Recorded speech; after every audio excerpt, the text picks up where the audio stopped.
We did a couple of kinds of things that were very important, I think. One was that regardless of the outcome of the task force in terms of whether we finally would become an open and affirming congregation, decide to do that, regardless of that, we carried on an exercise of a period of months that was valuable in and of itself. We engaged the congregation in a discussion about who we are and about the issue of sexuality and gender identity, and that became in itself a very valuable exercise. We read together, we prayed together, we listened to each other.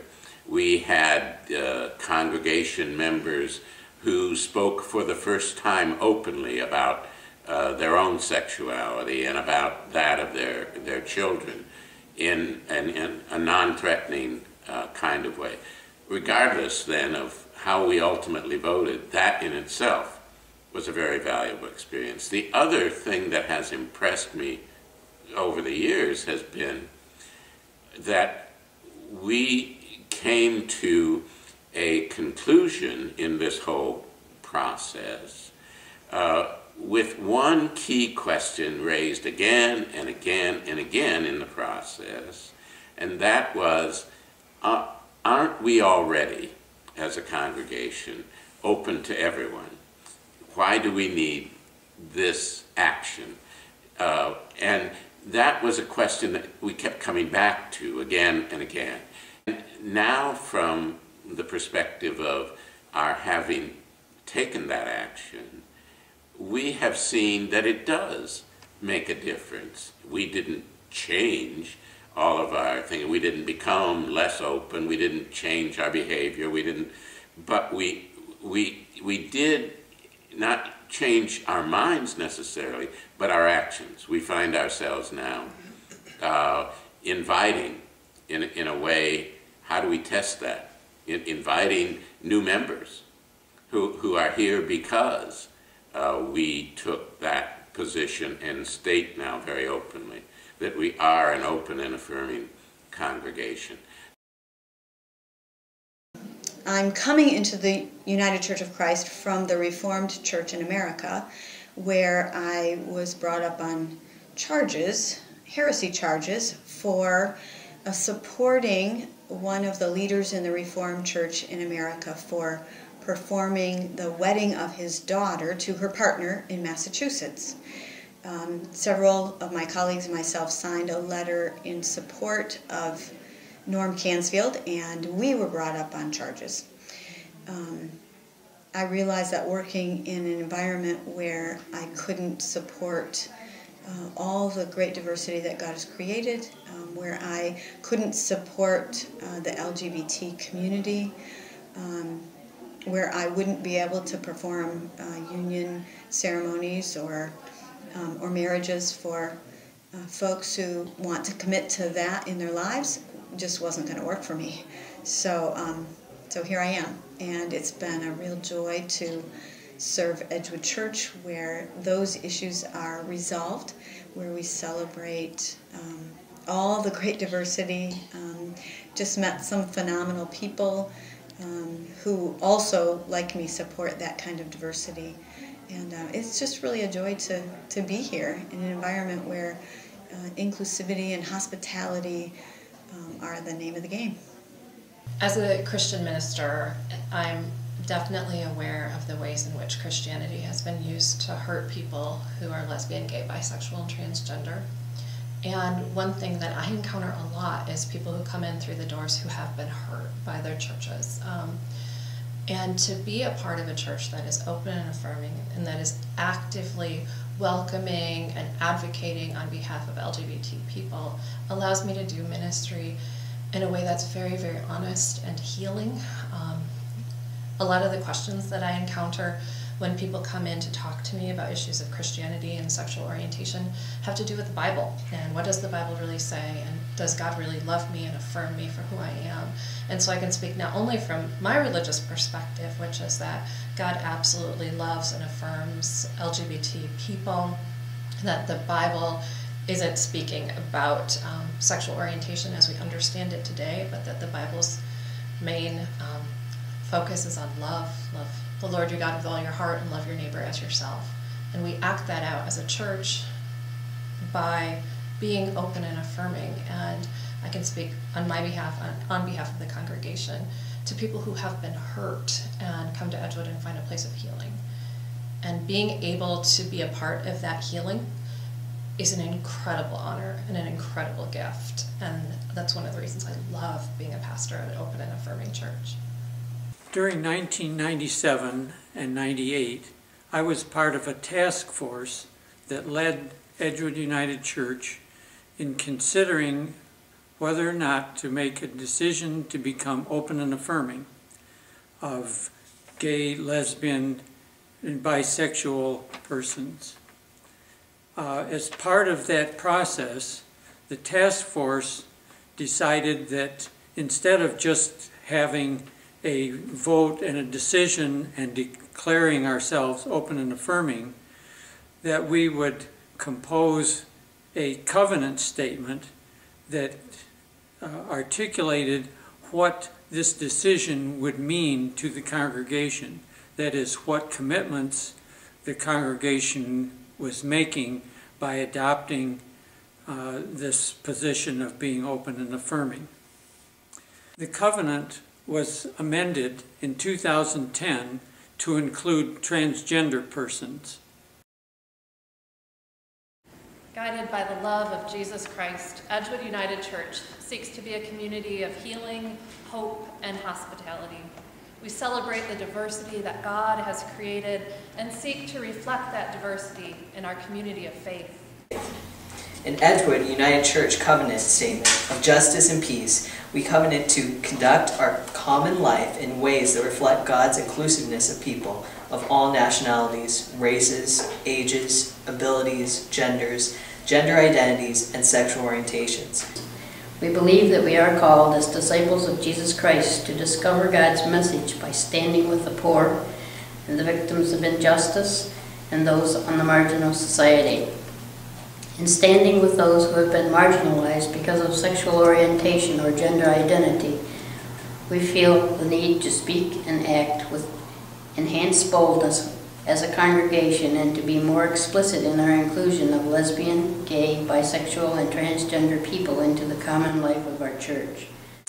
The Christian church has often judged and excluded lesbian, gay, bisexual, and transgendered persons from the community of faith, or has been complicit by its silence.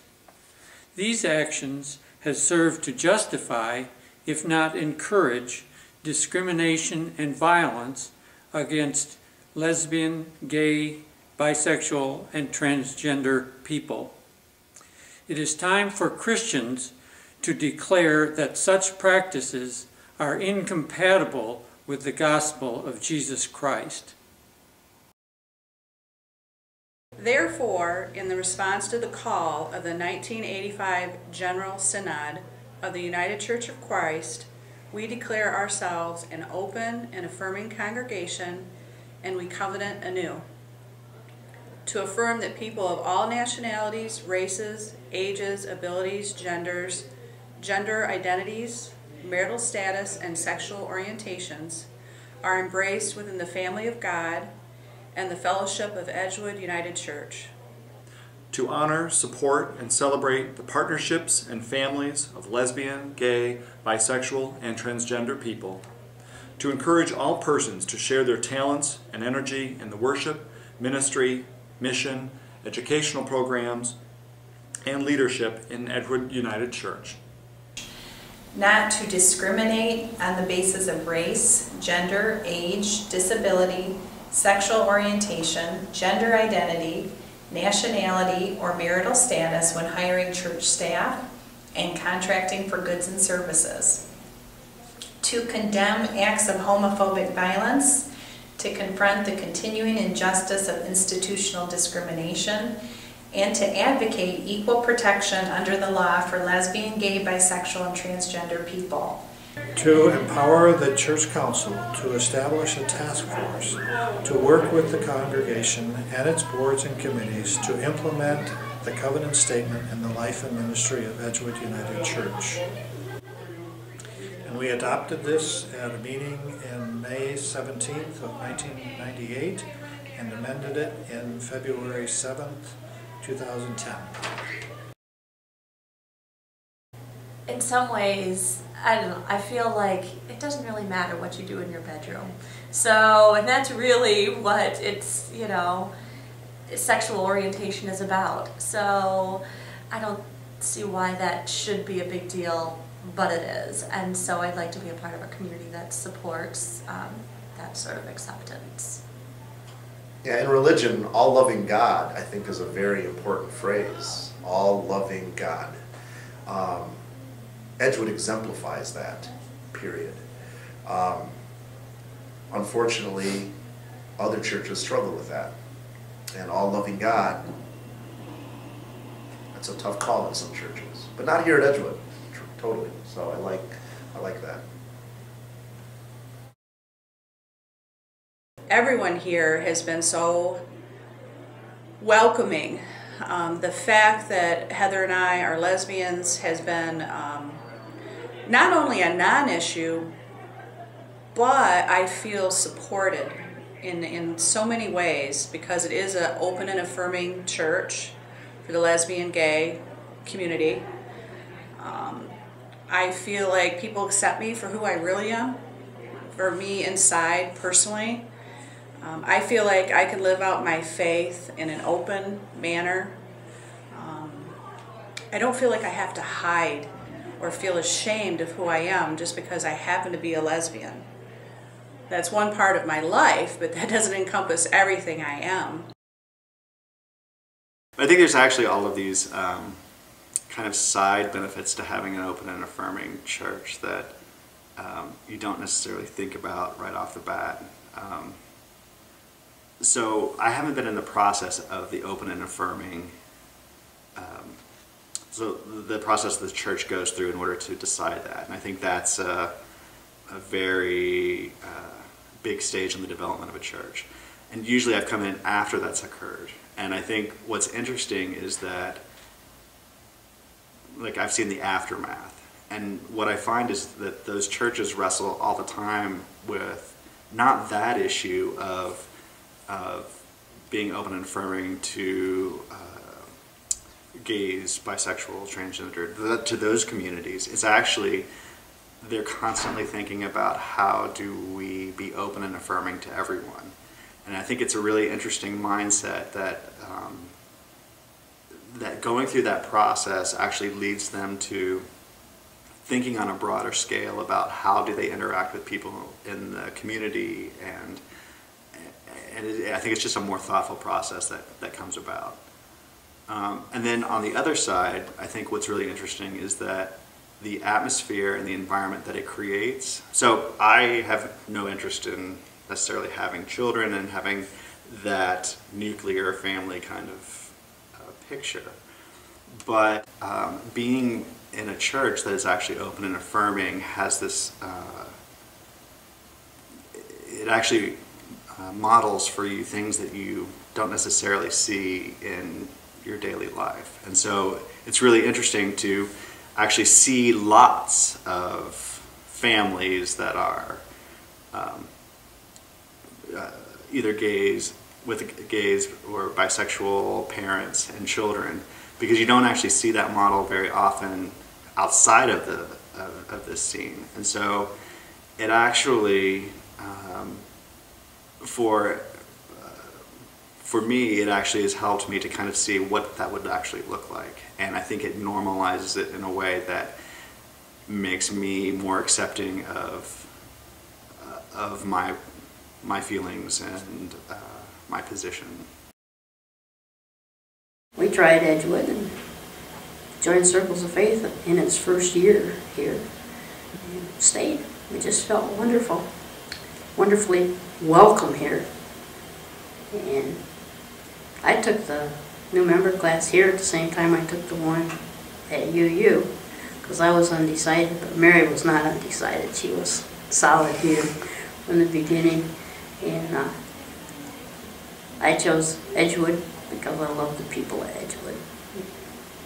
Just so welcoming and open, and just, you know, you can be whoever you are here and everything's okay.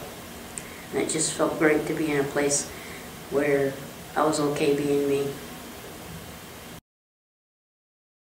Hearing people talk about the harassment and the danger of being out, and that hit home in a real way once there was Erica. You know, that yes, I hate the injustice as a Christian, but now I'm a mom. No, and it's a much more personal motivation for participating in that and advocating for LGBT people, and being grateful that it's not just us doing the advocacy, that you know, we have this community that is not just open and affirming to LGBT people, but open and affirming to families. I just think of all the wonderful friends and members that make Edgewood what it is, that have joined, I think, because of the climate that is here as a result from the open and affirming. So the blessings that we've received from all these wonderful people that have joined and are part of our congregation, I think that's an important part of what the open and affirming action and follow-up has meant. We came to Edgewood the first Sunday, and I didn't need anything after that. We were here, and the people of Edgewood were incredibly open and welcoming. The coffee hour really sealed the deal. I mean, people just came up and welcomed us as a couple and knew what kind of a couple we were. And so for me, I have always felt welcome here. And what the open and affirming covenant and what Edgewood means to me is that the church doesn't just tolerate us being here. They don't even just accept us being here. They actually celebrate us being here individually as members of the church, through our task force and through the activities that we do here and in the pulpit. So I have always felt very blessed to have Edgewood in my life and to be here. It's the one place I can come every week or any day in between and feel that I'm absolutely at home and absolutely comfortable. So from the pastors and the council and the task force and the committees and the members, I feel very welcome here, and it means the world to me. I serve on church council. I'm a liaison for one of our teams. We have multiple teams here that do different things in the church. And 2 church council meetings ago, we always kind of do something at the beginning, a devotional or whatever, read a little story.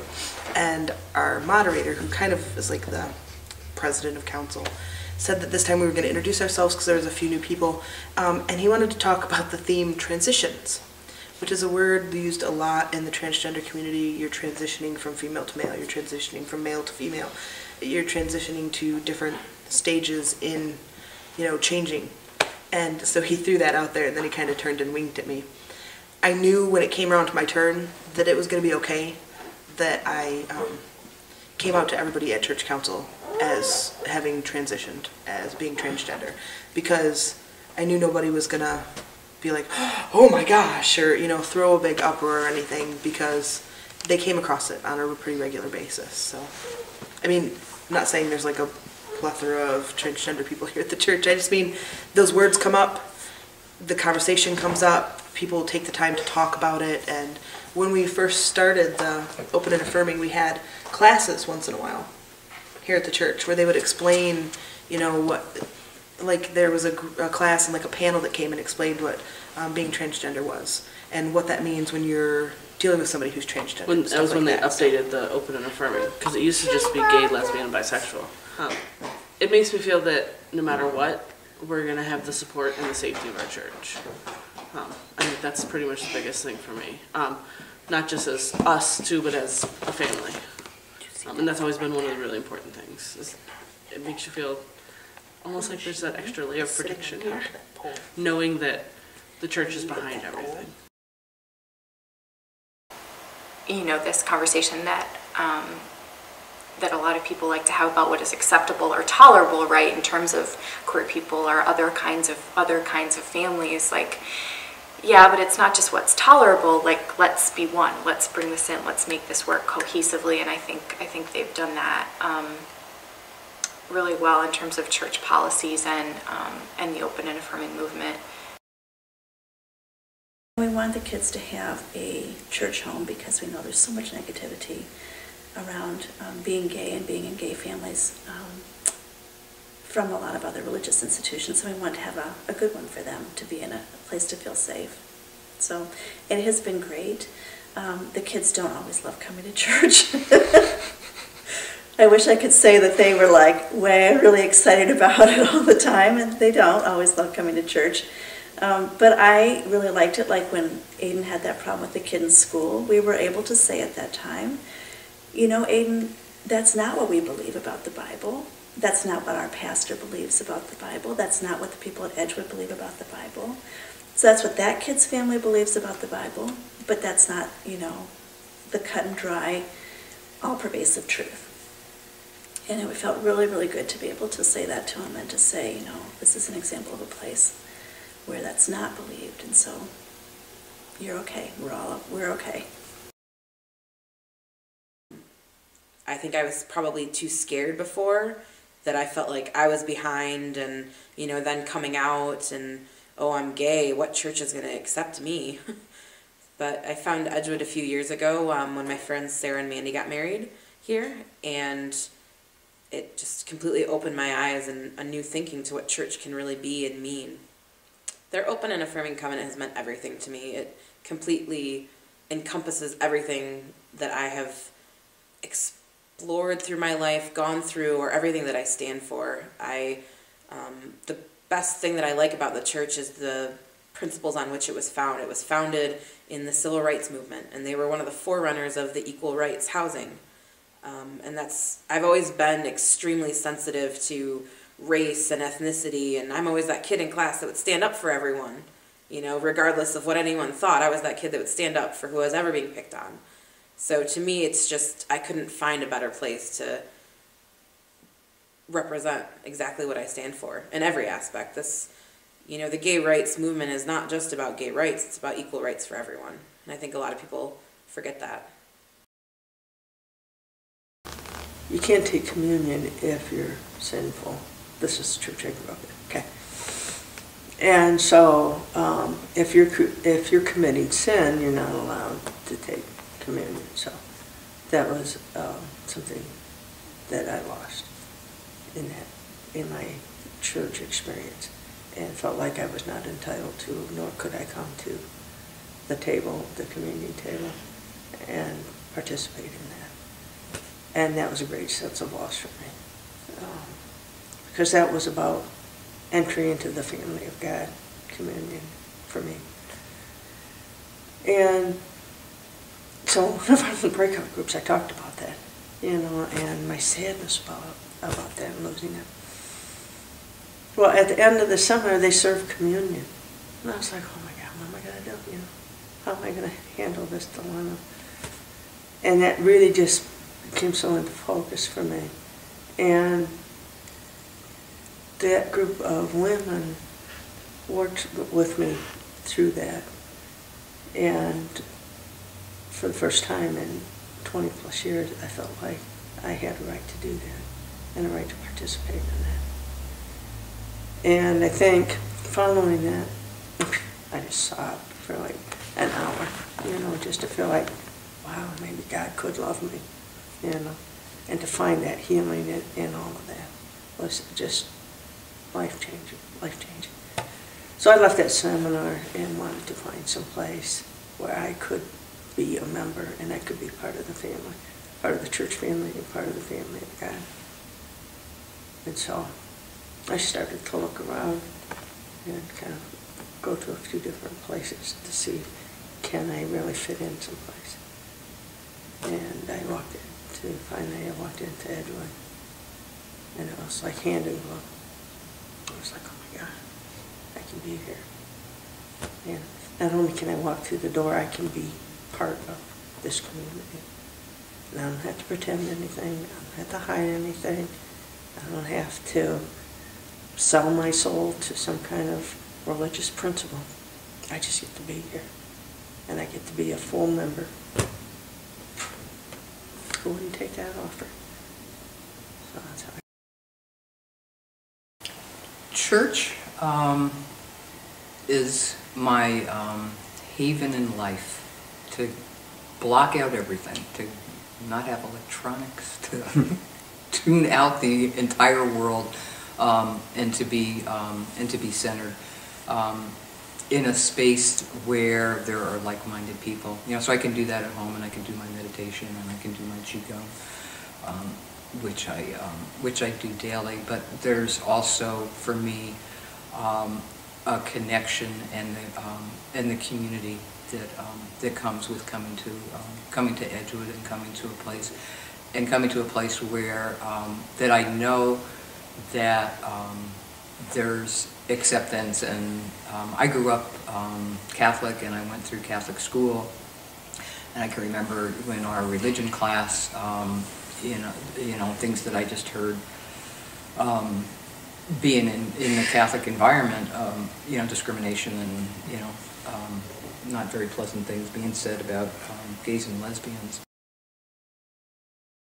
Finding Edgewood back in probably the early to mid-90s was just an incredible blessing, because you are just welcomed into this community by all people here, no matter what, no matter who you are. And it's just meant an awful lot, because it also has those very fundamental, deep trappings of church that I needed and value in the music program that they have here is phenomenal. And so to be able to see people of all ages, people in their 80s and 90s sitting next to perhaps a middle-aged gay male couple who are sitting arm in arm, and knowing that not only are they not just being tolerated, but they're welcome for who they are, and their relationship is honored and valued, is something that just means a lot. And it's just, as more and more people come into the church, we see more and more people who share those values and live those values out and welcome people here accordingly. And it's just been a phenomenal church home. It has worked so well. It has enriched our congregation by expanding the kinds of people that Jesus was talking about. And I have just used this word, culturally marginalized in our own society. It, I think, has encouraged us to consider the possibility of doing another such engagement with people who might be served well by our community here at Edgewood, and who might enrich our own lives in that respect. So it's been an encouraging sign, I would say, generally, to be who we say we are.